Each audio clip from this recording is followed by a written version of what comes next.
नमस्कार. सर्वमंगल मांगल्ये शिवे सर्वार्थ साधिके शरण्य त्र्यंबके गौरी नारायणी नमोस्तुते.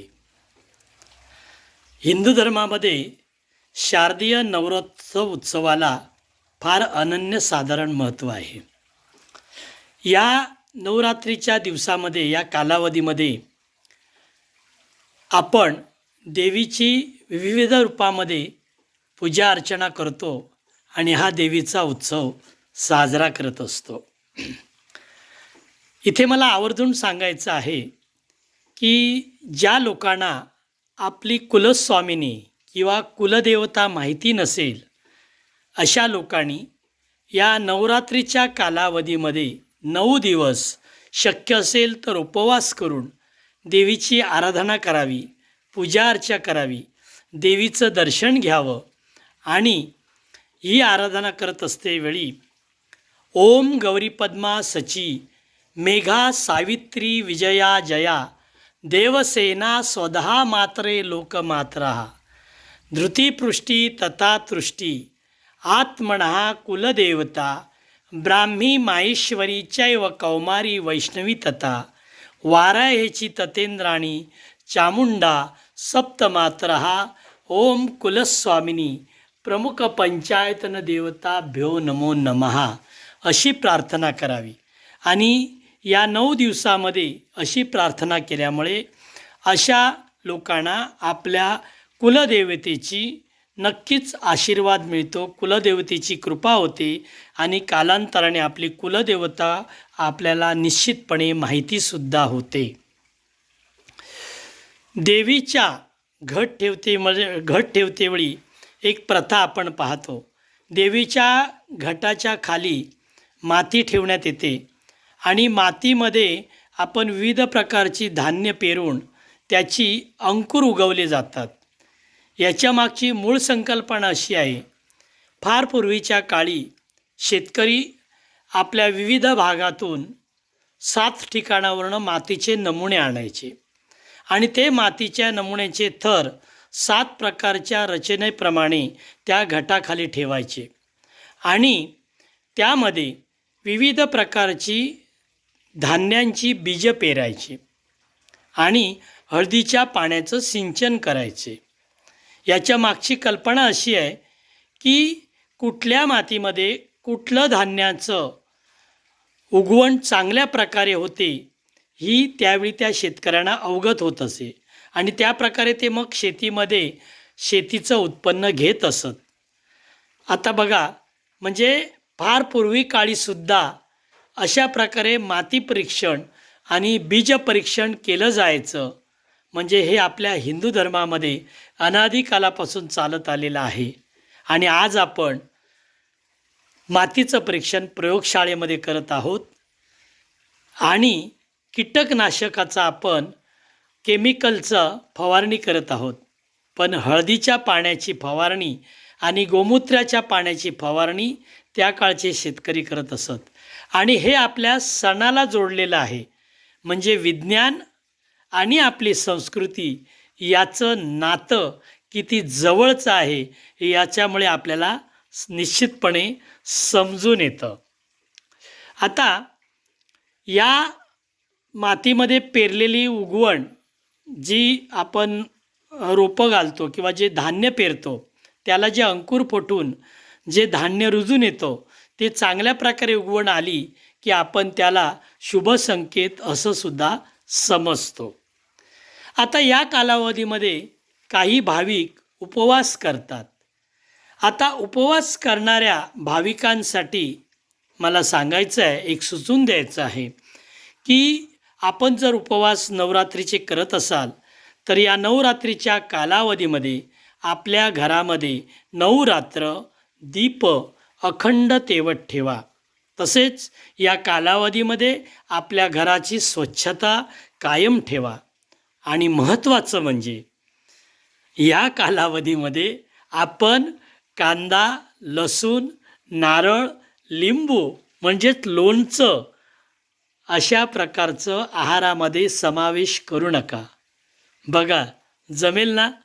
जेवढं जमेल तेवढं बघा. आणि या कालावधीमध्ये आपण कुमारिका पूजन अवश्य करा आणि तिला लाल रंगाचं वस्त्र दान करा. हे उपवासकर्त्यांसाठी विशेष नियम आहेत. आता ओटी भरणे. या कालावधीमध्ये आपण आपल्या जवळील मंडपात जाऊन किंवा मंदिरामध्ये जाऊन देवीची ओटी भरत असतो. याला असा एक नियम आहे की देवीला अर्पण करायची जी साडी आपण घेतो, जी खरेदी करतो, ती सुती किंवा रेशमीच असावी आणि तिचा रंग लाल किंवा हिरवा आणि पिवळा असाच असावा. आता रेशमी वस्त्र का? तर रेशमी वस्त्रामध्ये आपले एक सकारात्मक ऊर्जा प्राप्त करण्याचं एक मोठं स्तोत्र याच्यामध्ये आहे. म्हणून रेशमी किंवा सुतीच कपड्याची आपण साडी खरेदी करावी. तसंच ओटी भरण्यापूर्वी आपण देवीच्या समोर उभं राहावं आणि आपल्या दोन्ही हाताच्या उंजळीमध्ये साडी ठेवावी. त्याच्यावर खण ठेवावा, खणावर नारळ ठेवावा आणि नारळावर वेणी ठेवावी. हळद कुंकू व्हावं. नारळ मात्र ठेवतेवेळी एक काळजी घ्या की नारळाची शेंडी देवीच्या दिशेला पाहिजे, आपल्या दिशेने नको. आणि अशा प्रकारे ओंजळीमध्ये नारळ ठेवल्यानंतर आपण देवीचं दर्शन घ्या. देवीचं रूप आपल्या डोळ्यामध्ये साठवा आणि मग 2 मिनटं डोळे बंद करून देवीचं रूप ध्यानात आणा आणि तिची आळवणी करा आणि त्यानंतरच ओटी देवीची भरा. याच्यामुळे आपल्याला चांगल्या प्रकारचं फळ प्राप्त होतं. आता या कालावधीमध्ये गरबा नृत्य पण करण्याची पद्धत आहे. पण अलीकडच्या काळामध्ये गरबा आणि दांडिया नृत्याची संकल्पना फारच बदलून गेलेली आहे. खरं म्हणजे गरबा नृत्य हे पारंपरिक नृत्य आहे. गरबा नृत्य हे टाळ्याच्या किंवा लाकडी काठीच्या आवाजामधून निर्माण होणाऱ्या कंपनामध्ये आपल्या लयबद्ध आवाजामध्ये देवीची स्तुती सुमनं किंवा देवीची गाणी म्हणायची असतात आणि आपण गोलाकार होऊन ते नाच करत असतो.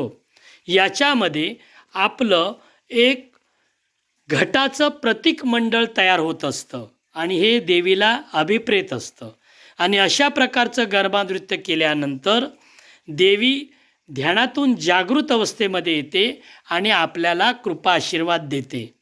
परंतु अलीकडे गरबा नृत्याचं आणि दांडिया नृत्याचं फारच रूप बदललेलं आहे.